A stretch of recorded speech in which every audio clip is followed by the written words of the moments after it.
The boardroom on the 42nd floor of the Ashcroft building seemed to hum with unspoken tension. Outside, the Manhattan skyline glittered in the late evening, skyscraper lights piercing the indigo haze, while inside, the air felt thick enough to cut. The room was a study in opulence, polished walnut walls, floor-to-ceiling glass that displayed the city like a private trophy, and a table of dark mahogany long enough to seat 20. At the head sat Adrian Blackwood. His steel-gray eyes scanned the men and women seated before him with the precision of a hawk circling prey. 34 years old, and already the architect of a multi-billion-dollar empire.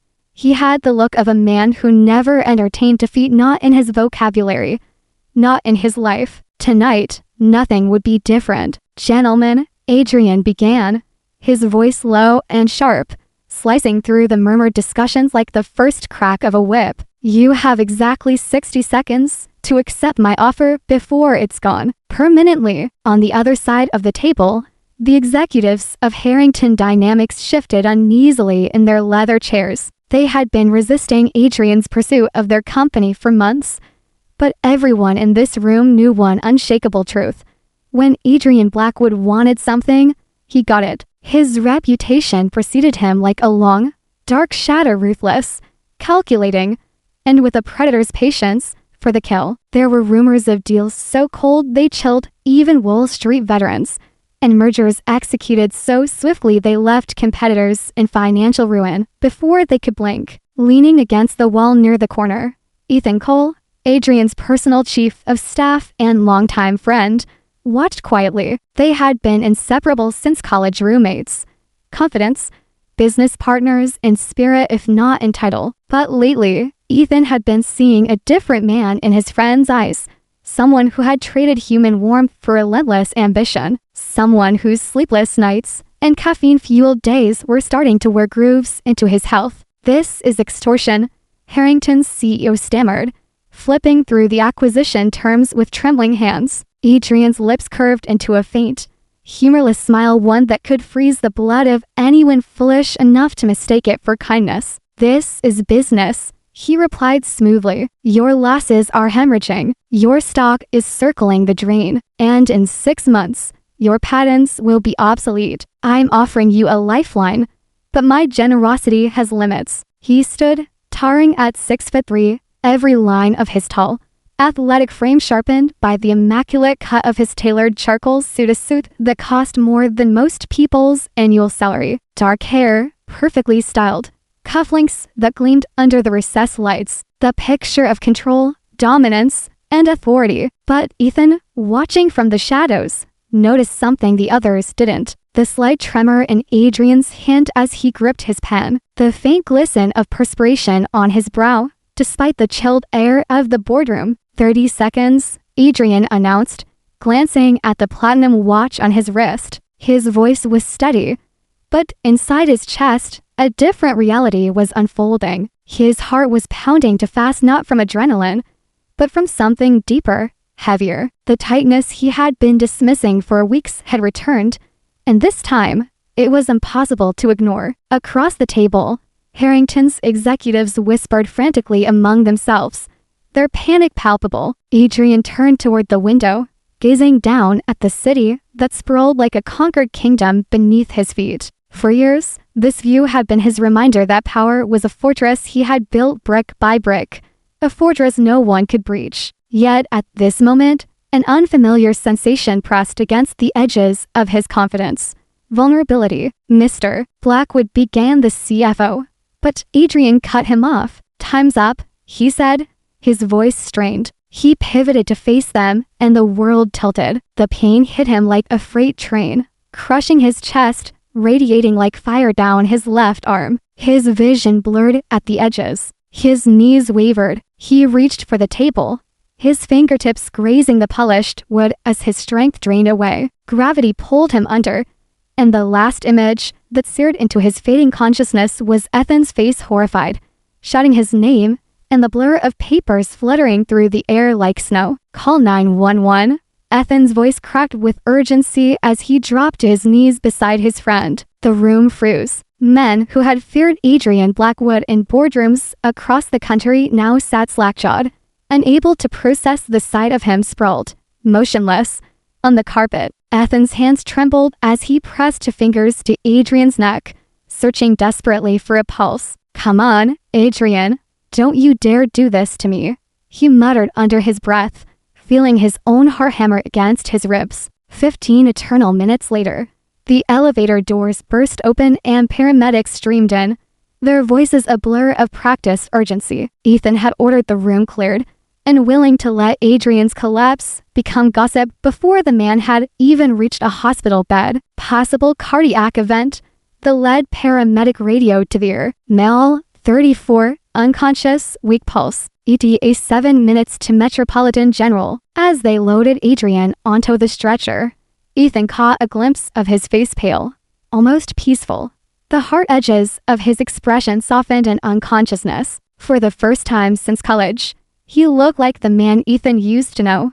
Before the boardrooms, before the battles, before the hunger for more had consumed every trace of softness. Metropolitan General Hospital's emergency department thrummed with controlled chaos, the beeping of monitors, the squeak of gurney wheels, the low murmur of medical staff working in seamless coordination. Dr. Celeste Hart looked up from the chart she had been reviewing when she caught the call over the radio. Her green eyes sharpened with focus as she strode toward the ambulance bay, auburn hair pulled back into a loose ponytail that was already coming undone after a double shift. The navy scrubs she wore bore faint traces of the day's battles, a smudge of ink on her sleeve, a shadow of fatigue under her eyes. "Trauma 2, she called to the nurses, already moving. At 29, Celeste had seen nearly everything a city like New York could throw at her: gunshot wounds, car crashes, overdose resuscitations, yet something about the clipped report of male 34 possible cardiac events set her pulse ticking faster. The ambulance door swung open,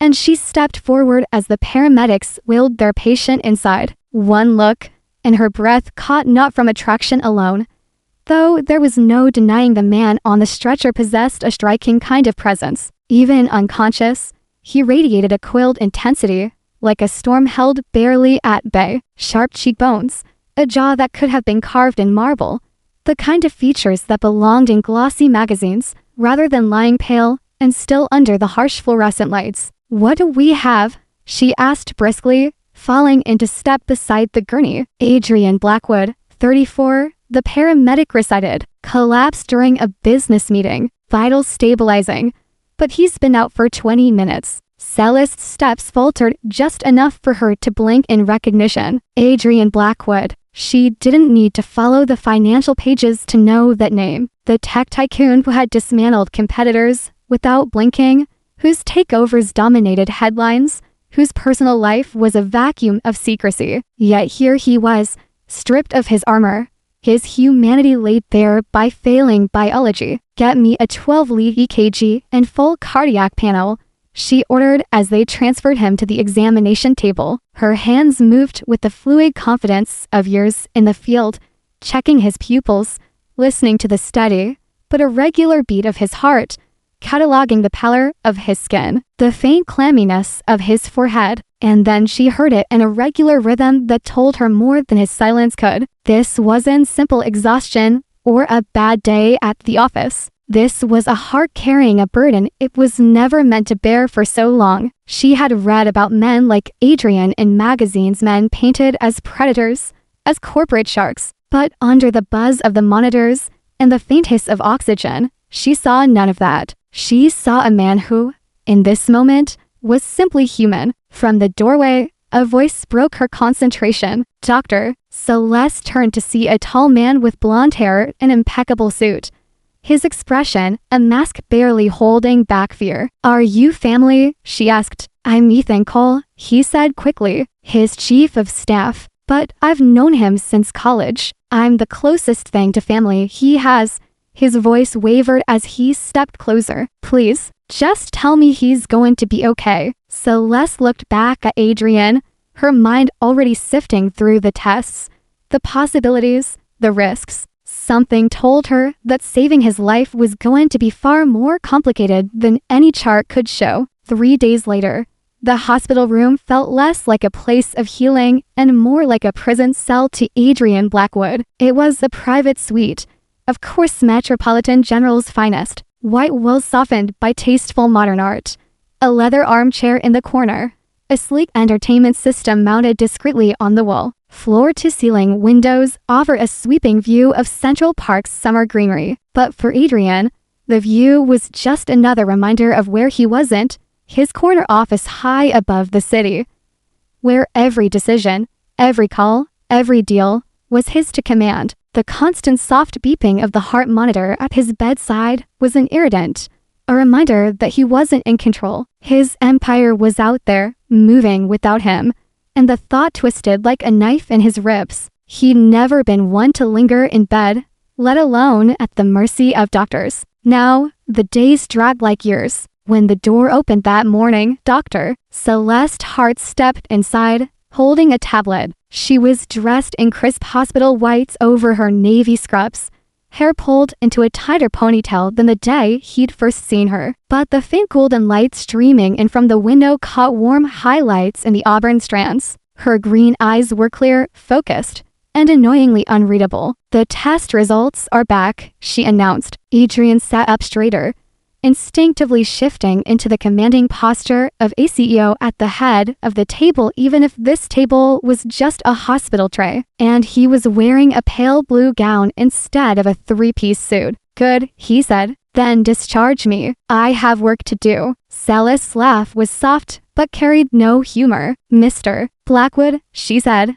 consulting the tablet, "you have severe coronary artery disease. 3 of your major arteries are significantly blocked. You need surgery, and you need it soon." For a moment, Adrian stared at her as though she'd just spoken in a foreign language. Then, his voice sharpened. "Impossible. I'm 34 years old. I work out for days a week with a trainer who could bench press a car. I eat what my nutritionist tells me to.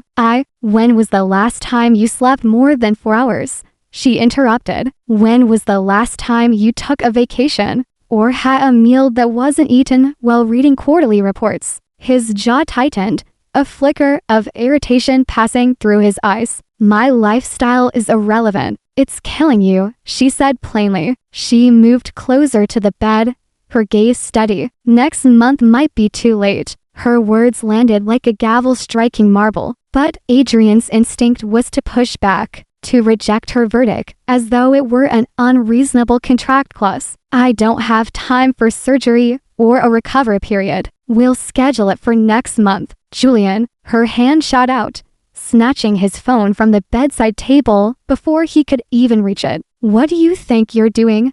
His tone could have frozen steel. "Saving your life, whether you like it or not." She slipped the phone into the deep pocket of her lab coat. "You're staying here under observation. If you try to leave against medical advice, I'll hold a press conference and tell every business reporter in New York why Adrian Blackwood collapsed in the middle of a board meeting." Adrian's eyes narrowed. "You wouldn't dare try me," she said, her smile sharp as glass. "Your company's stock has already wobbled after the news of your exhaustion leaked. How do you think your investors will react when they learn their famously unshakable CEO has a heart condition that could kill him at any moment?" For the first time in years, Adrian found himself without an immediate counterattack. She had cornered him with the precision of a master negotiator, not with money, not with contracts, but with the truth. "What do you want?" he asked finally, his voice low. 24 hours, Celeste replied. "Stay here, let us monitor you properly, and consider this surgery. If your heart behaves itself, we can discuss outpatient treatment options." He studied her face, searching for the hidden motive. Everyone wanted something from him: influence, money, access. But, in her eyes, there was only determination and something unsettlingly close to genuine concern. "And if I agree, I'll give you back your phone," she said. "Julian can bring in whatever you need to run your empire from that bed." It was an uncomfortably reasonable compromise. "Fine," he muttered. 24 hours. When she handed his phone back, their fingers brushed. It was a simple contact, but it jolted him, not the crushing pain he'd been enduring, but something warmer, stranger, and more dangerous. Why do you care? He asked before he could stop himself. Celeste paused at the foot of the bed. Because despite what the papers say, I don't think you're the monster everyone believes you are. She left him with that.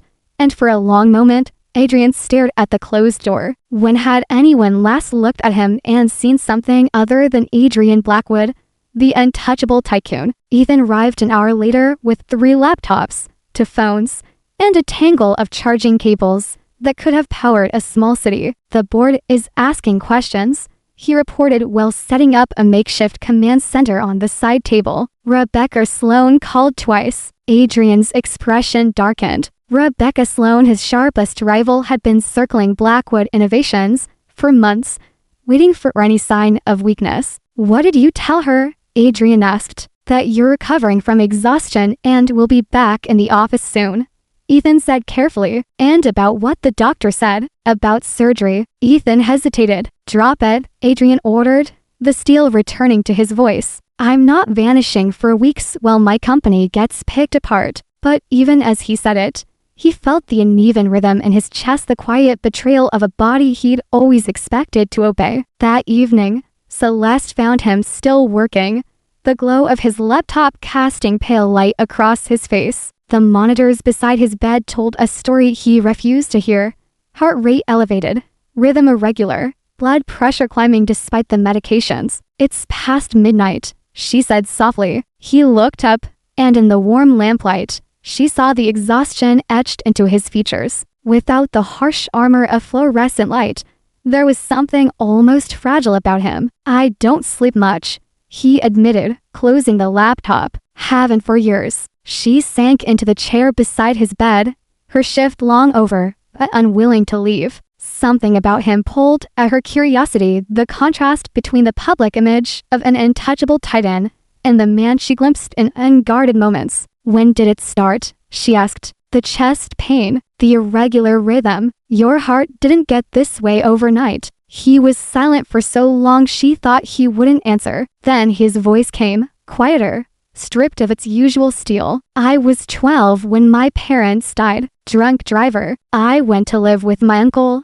who made it clear I was a burden. I learned early that relying on anyone else was a luxury I couldn't afford. She felt her chest tighten at the matter-of-fact way he recited it, as though it were a business statistic. So you build walls? She said gently. I built an empire, he corrected, a bitter smile touching his lips. Every company I bought, every competitor I destroyed, every deal I closed, it was all about making sure I'd never be powerless again, never have to depend on anyone's kindness. And when did your heart start protesting? About 5 years ago. Mild at first, just tightness during stressful meetings. I thought it was normal, part of the adrenaline. His hand went to his chest unconsciously. It got worse. The pain, the racing heartbeat, feeling like my chest was going to explode during negotiations. Why didn't you see a doctor? He let out a short, humorless laugh. Doctors keep records. Records become rumors. Rumors become ammunition. People like Rebecca Sloan would use it to get me. Celeste leaned forward. So you'd rather risk dying than risk looking human? Dying seemed preferable to losing everything I've built.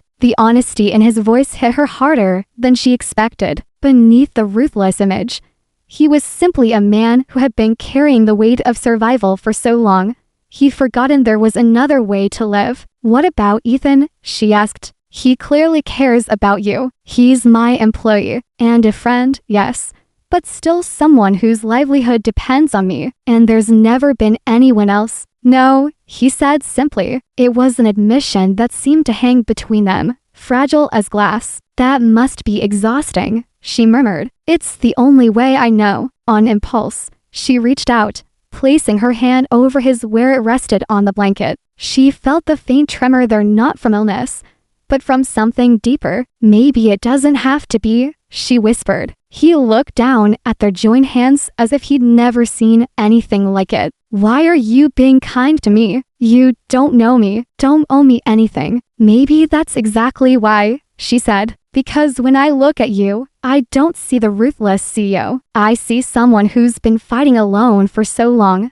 He's forgotten what it's like to have someone in his corner. His breath caught. Instead of pulling away, he turned his hand palm up beneath hers, their fingers intertwining. I don't know how to do this, he admitted. Then maybe it's time you learned, she replied. Outside, the city moved at its usual relentless pace, oblivious to the fact that one of its most powerful inhabitants was learning, perhaps for the first time, that strength could be found not in walls, but in letting someone in. The morning after their quiet exchange, Adrian Blackwood woke to the sound of rain tapping against the tall windows of his hospital suite. New York's skyline was veiled in silver mist, the city's usual sharp edges blurred into something softer, almost dreamlike. It was the kind of weather he would normally ignore. He didn't have time for weather, but today, confined to this room, he found himself watching the droplets trace crooked paths down the glass. It felt strange,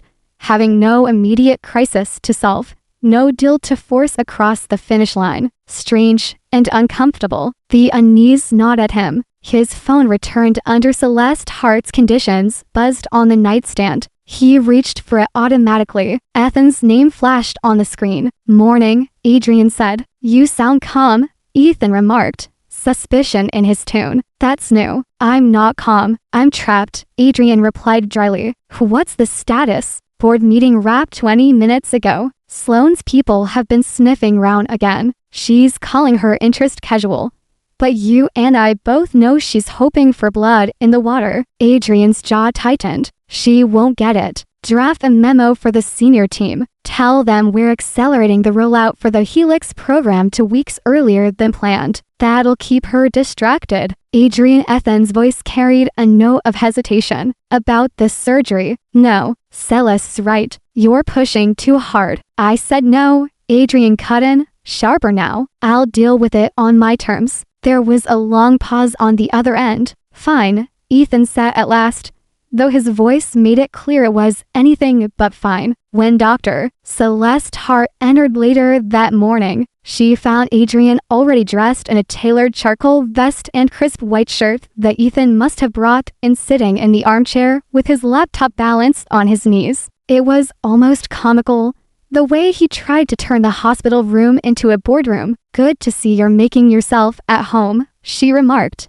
setting a folder on the counter. This isn't home, he said without looking up. It's a temporary inconvenience. Her brows lifted. That temporary inconvenience is your heart telling you it's had enough. I heard your diagnosis yesterday, he said evenly. I'm considering my options. You mean you're avoiding the right option? He finally met her eyes, that steel gray gaze locking with her green one. You think you know me because you've read a chart and overheard a few conversations, but you don't understand my world. You don't understand what it costs to stay on top. Celeste stepped closer, folding her arms. Maybe I don't know your world, but I know bodies. I know what happens when someone ignores warning signs. And I know that if you walk out of here without fixing what's wrong, your body will choose for you and you won't like its decision. There was no fear in her voice, no pleading, just certainty. That, more than anything, unsettled him. Most people softened their tone with him. Most people wanted something. She didn't seem to want anything at all. By early afternoon, Ethan returned with a stack of documents for Adrian to sign.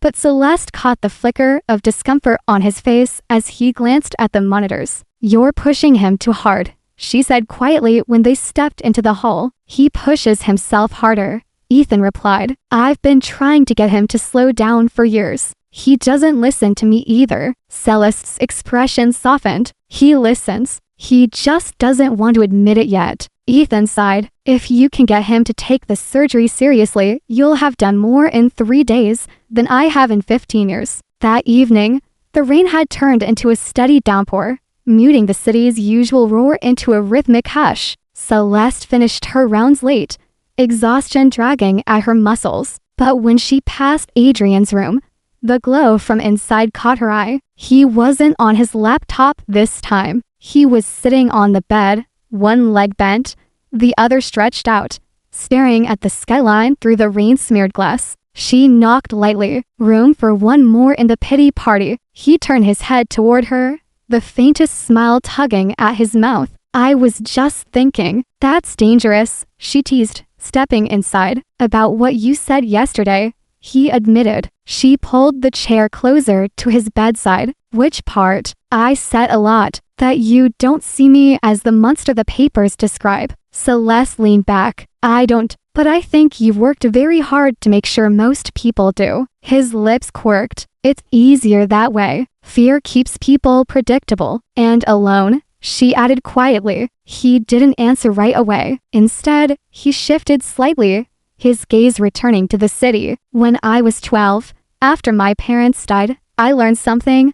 If you don't protect yourself, no one else will. I built my life on that rule. It's kept me alive, kept me winning. But his voice trailed off. But it's killing you now, she finished gently. He looked at her, and in that moment, the mask slipped again. For the second time since she'd met him, she saw the man underneath, weary, human, almost fragile. Tell me something, he said slowly. Why are you still here after your shift ends? She could have given him a dozen safe answers. Duty, professionalism, curiosity. Instead, she chose the truth. Because I think there's more to you than the world gets to see, and I want to see it. Silence stretched between them, but it wasn't uncomfortable. Outside, the rain kept falling, a soft percussion against the glass. Inside, something unspoken settled between them, not quite trust, but the beginning of it. The rain hadn't stopped by morning. Gray light filtered into Adrian Blackwood's hospital suite,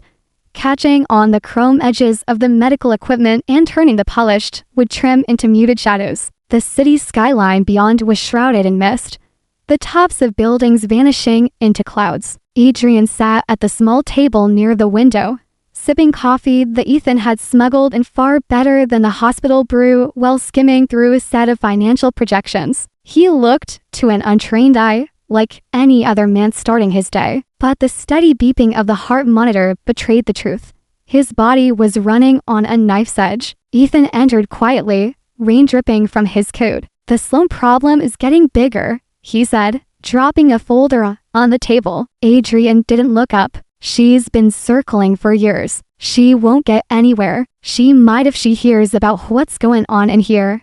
Ethan countered. Your collapse at the Harrington meeting is still being whispered about in boardrooms. It's only a matter of time before someone connects the dots. That's why you keep them from connecting them, Adrian said, flipping a page. Distract them, feed them something else. You can't outmaneuver your own heart, Ethan said bluntly. Adrian's head lifted, his steel gray eyes narrowing. Watch me, doctor. Celeste's heart found him like that assure while later not resting, not even pretending to, but buried in spreadsheets.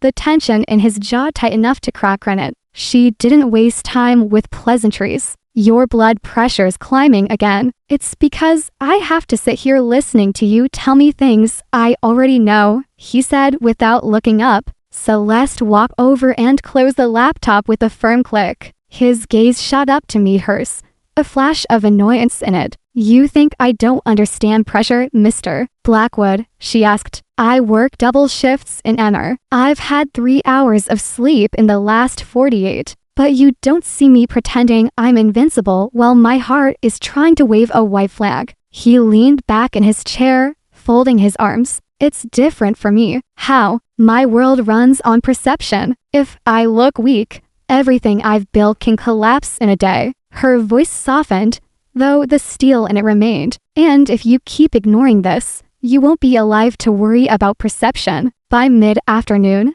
the storm outside had deepened, lightning cracking in the distance. Celeste was in the middle of reviewing his latest EKG when it happened a sudden, sharp alarm from the monitor. She looked up to see Adrian gripping the edge of the bed, his face pale, a fine sheen of sweat forming on his forehead. Adrian, she said sharply. I'm fine, he started, but his voice was strained, breath coming faster. You're not fine. She pressed the emergency call button, her training taking over. Within seconds, 2 nurses were at her side. Detach, one of them said, reading the monitor. Get me the crush cart, now, Celeste ordered. Adrian's gaze flicked to hers, not fear, exactly, but something dangerously close to it. His hands trembled against the sheets. Don't, he began. But another wave of pain cut his words short. Lie back, she instructed firmly. You're in trouble. It was over in minutes. But those minutes stretched like hours. Celeste's voice was calm, precise. As she and the nurses stabilized his rhythm, Adrian's breathing slowed, his skin regaining some of its color. But the look in his eyes was different now, like a man who had just seen the cliff's edge far too close. When the room was quiet again, she pulled off her gloves and met his gaze. That's the last warning you're going to get without consequences you can't undo. He said nothing, but she saw the muscle in his jaw tighten. You need surgery, she pressed. Soon, or the next time, I might not be able to bring you back. Later that evening, Ethan returned to find Adrian lying back against the pillows, not working for once. His friend's eyes tracked the rain outside, unfocused. Rough day, Ethan asked, pulling up a chair. Adrian's mouth curved into something that wasn't quite a smile. You could say that. Ethan leaned forward, elbows on his knees. You trust her? Adrian's gaze shifted toward him. Celeste, yeah. Adrian was quiet for a long moment. I don't trust easily. That's not an answer, Ethan said. Finally, Adrian said, I think she's the first person in a long time who isn't trying to take something from me. Ethan nodded slowly. Then maybe you should listen to her. When Celeste came in later for the evening rounds, she found him awake, but quieter than usual. You scared me today, she admitted, checking his chart. Wasn't my intention, I know, but intentions don't matter much when you're dead. She glanced up at him, meeting his eyes. You have a choice, Adrian. Keep pretending you're untouchable until your body proves otherwise, or let someone actually help you. He studied her for a long moment, the air between them taut with something unspoken. Finally, he said, I'll think about it. It wasn't the yes she wanted, but it wasn't a no either. The storm broke by morning, but the sky over Manhattan was still heavy with gray, as if reluctant to let go of the night. From his hospital bed, Adrian Blackwood could see the wet rooftops glistening in the pale light. The city's noise filtered in through the double-pane glass, muted,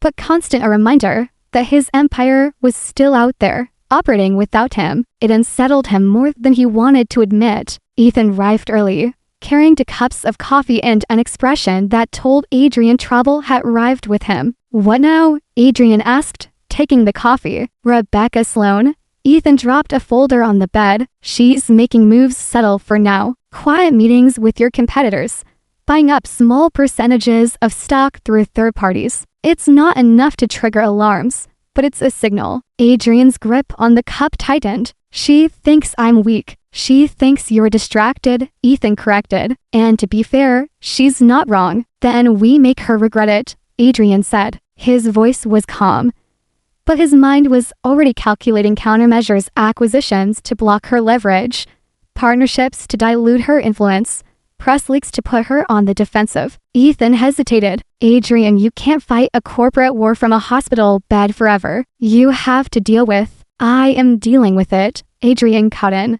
though they both knew he wasn't talking about his heart. Later that morning, Dr. Celeste Hart entered, flipping through his chart. She glanced up, noting the tension in his shoulders, the restless energy in the way his fingers drummed against the sheets. You're wound tighter than the heart monitor, she said. I'm in the middle of a fight, he replied without looking up. You're supposed to be in the middle of recovery. Recovery can wait. My competitors won't. Celeste closed the folder and stepped closer. Your competitors aren't the ones whose heart nearly stopped yesterday. His gaze snapped to hers, a flicker of defiance in it. You think I don't understand the risk? I do. I just don't care. That's a lie, she said quietly. Something in her voice made him pause. She wasn't accusing him, she was seeing him, and that was far more dangerous. By mid-afternoon, the hospital felt like a war zone in its own right. Ethan had transformed the small seating area in Adrian's room into a command center. Laptops open, peepers spread across every surface, to phones on speaker at once. Celeste walked in, taking in the chaos. I see you've redecorated. Temporary, Adrian said. Dangerous, she countered. Your stress levels are spiking again. He gave a humorless smile. You can monitor my heart all you want, doctor, but you can't run my company. No, she said, stepping closer to his chair. But I can tell you that if you keep doing this, you'll be handing your company over to Sloan without her having to lift a finger because you'll be dead. The word landed hard in the space between them. For a moment, he didn't look away. Then, quietly, he said, I don't know how to stop. That evening, Celeste returned to his room after her shift, finding him alone. The documents were gone. The laptops closed, a rare sight. He was sitting by the window, jacket off, sleeves rolled up, staring at the skyline as the lights of the city flickered on. She hesitated in the doorway. You look like a man thinking about surrender. He turned slightly, one eyebrow lifting. Not in my vocabulary. Maybe it should be, she said, crossing the room to sit opposite him. For a long time, they didn't speak. The city below moved in its relentless rhythm. But up here, time felt suspended. Finally, he broke the silence. When I was 12, after my parents died, my uncle told me something. He said, no one's going to save you, Adrian. If you want to survive, you save yourself. I've been living by that ever since. And has it worked? She asked softly. Yes, he said, then added after a pause, but it's lonely. She leaned forward slightly. Maybe it's time to rewrite that rule. Maybe someone will save you if you let them. Their eyes met, and for a heartbeat, the distance between them felt smaller, less fortified. He didn't reach for her hand this time, but she saw the flicker of possibility in his expression, the same one she glimpsed on the night of his collapse, when his life had hung by a thread, and he'd looked at her as though she were the only solid thing in the room. It wasn't surrender, but it was the beginning of something neither of them could quite name. The following morning, Manhattan was waking under a thin veil of winter light. The rain had passed,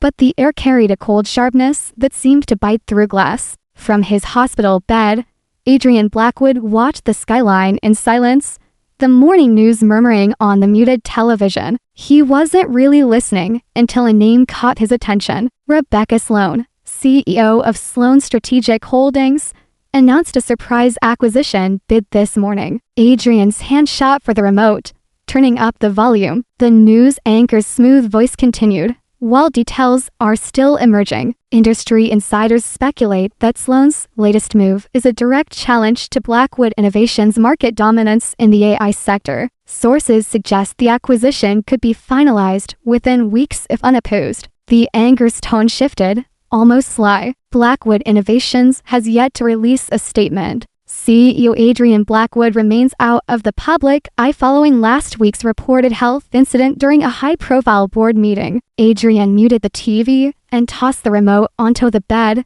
his jaw tightening. She'd made her move, and she'd done it while he was in here, tethered to machines, the scent of antiseptic in the air, a prisoner in his own recovery. Ethan arrived minutes later, as if sensing the news from across the city. I saw it, Adrian said before Ethan could speak. She's making a play while you're down, Ethan confirmed. I've been fielding calls all morning. The board is concerned. Adrian gave a humorless laugh. Of course they are. Nothing spooks them like the idea of someone else in the driver's seat. She's already got 2 of our smaller partners in talks, Ethan said. If she pulls them away, she won't, Adrian interrupted, swinging his legs over the side of the bed. Ethan's brows drew together. You're not. I'm going to that meeting. Ethan stared at him as though he'd just announced he planned to jump from the roof. Adrian, you nearly flatlined 2 days ago. Then I'll make sure I don't today,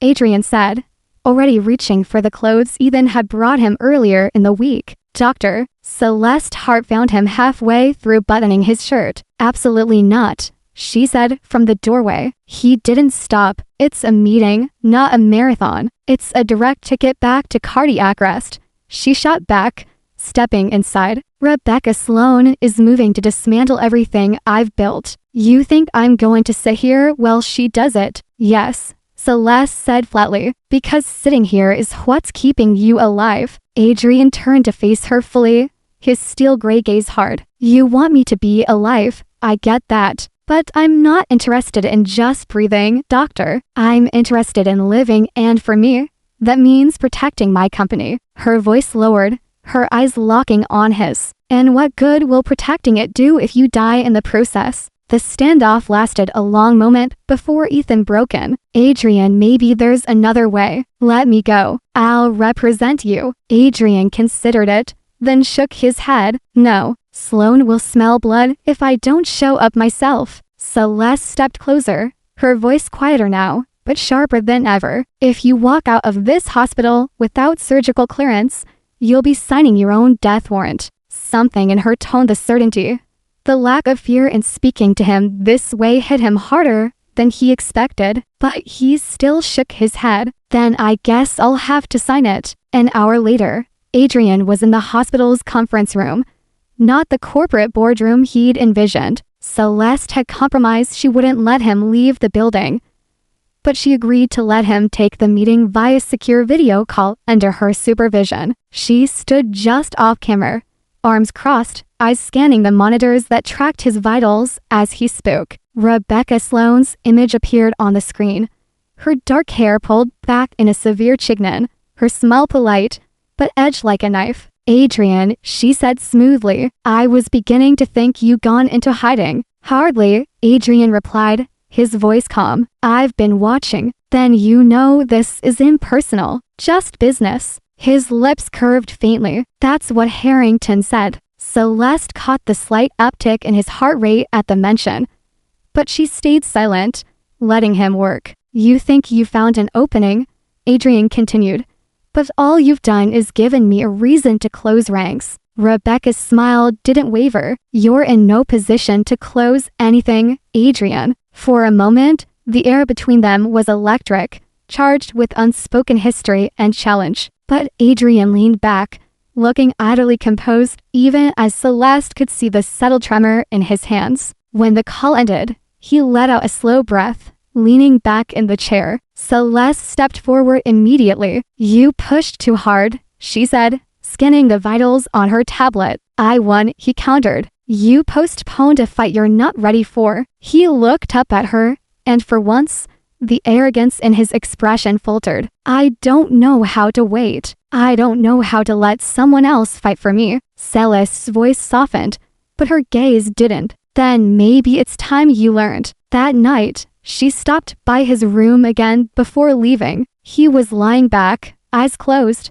the city lights spilling in through the window. I'm not your enemy, Adrian, she said quietly. I know, he replied without opening his eyes. Then trust me enough to let me keep you alive. His eyes opened, finding hers in the dim light. You're asking for more than trust, doctor. You're asking me to hand over control. Maybe that's exactly what you need, she said, and for the first time, he didn't immediately disagree. The next morning began deceptively calm. The sun rose pale over Manhattan, the city glinting gold where glass towers caught the light. In Adrian Blackwood's suite, the only sound was the low murmur of the news and the rhythmic beeping of the heart monitor. He sat at the small table, coffee in one hand, tablet in the other, his focus locked on the morning market reports. The illusion of control lasted until Ethan stepped in. We've got a problem, Ethan said without preamble. Adrian didn't look up.